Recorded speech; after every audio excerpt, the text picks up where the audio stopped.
All right, let's talk about something we all do, but maybe don't think about enough. What's the real cost of being distracted? What's the price we pay tomorrow for the choices we make tonight?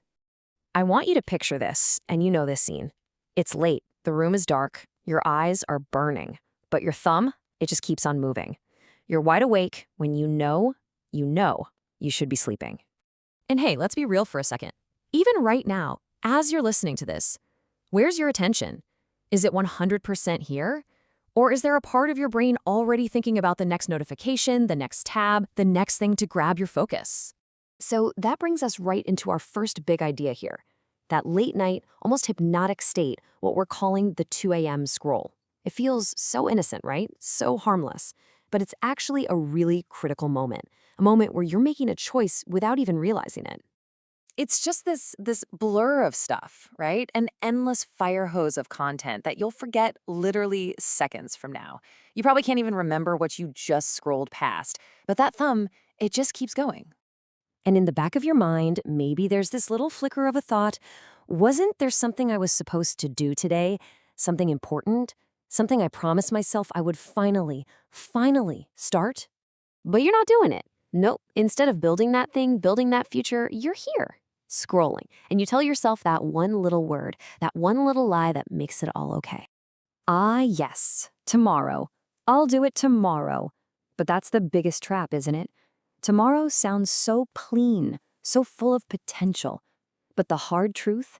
Tomorrow is where potential goes to die.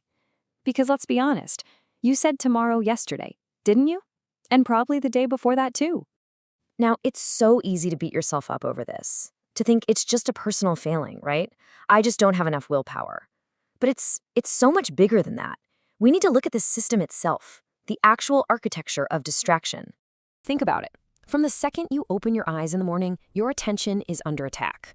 It's being pulled in 100 different directions. But this isn't random chaos. Oh no, there's a design behind it, which means you're not just getting distracted. You are actively being trained. Yeah, conditioned every single minute to give your focus away for free, and to do it without even putting up a fight.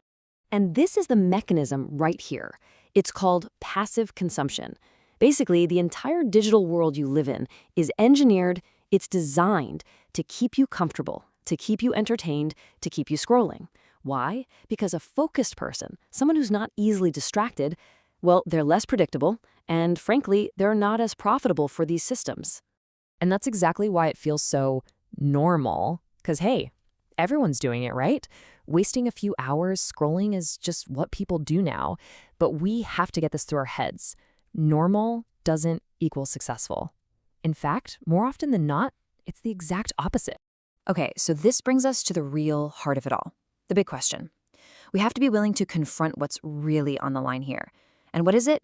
It's your own potential, your untapped, unrealized potential.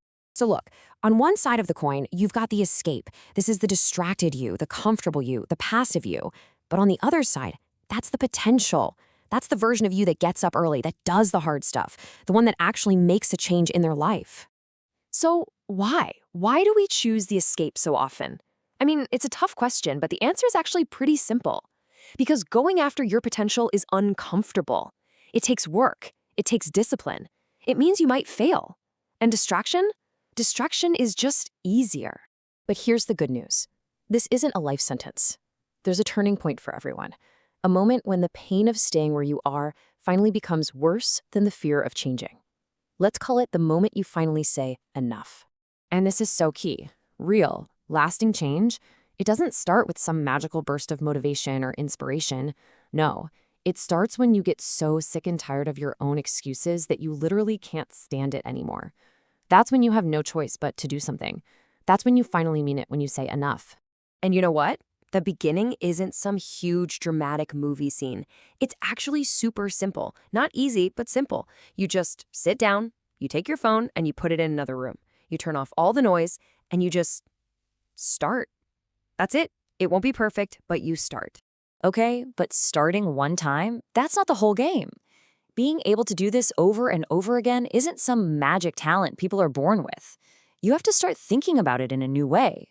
Think of it like this. Your focus is a muscle. And just like any other muscle, you have to work it out.